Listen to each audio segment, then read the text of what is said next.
development in the indictment yesterday against your former boss. Can you share the conversation that you had with him prior to January 6th, and should he be prosecuted?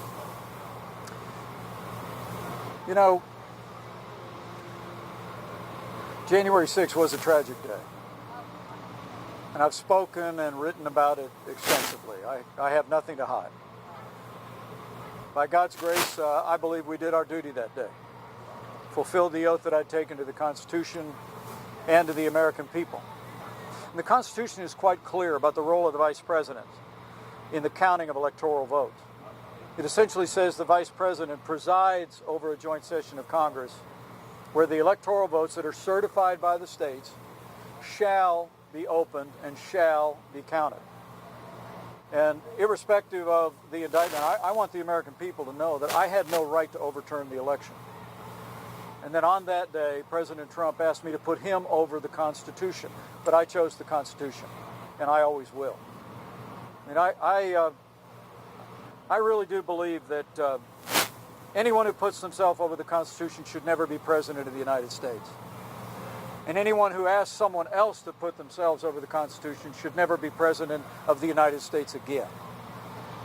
I've been very forthright about this issue, and I'll continue to be.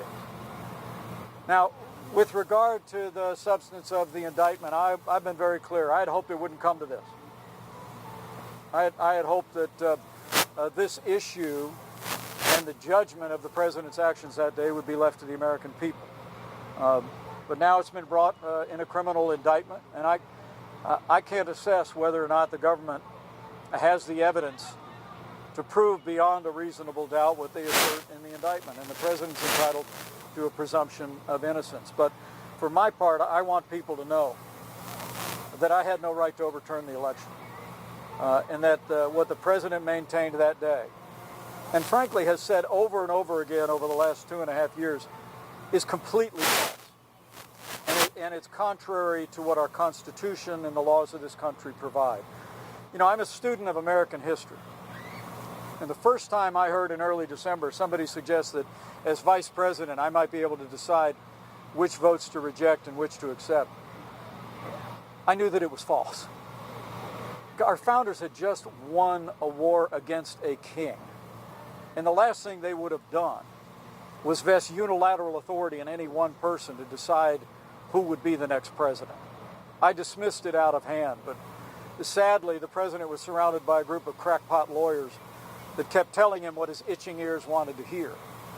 And while I made my case to him of what I understood my oath of the Constitution to require, the president ultimately,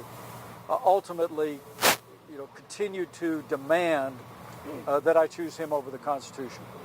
And so in this moment, irrespective of how this case plays out, I want the American people to know that I believe with all my heart that by God's grace I did my duty that day. And as I stand for the Republican nomination for president, I want them to know, whatever it means to me, I'll always stand on the Constitution of the United States of America.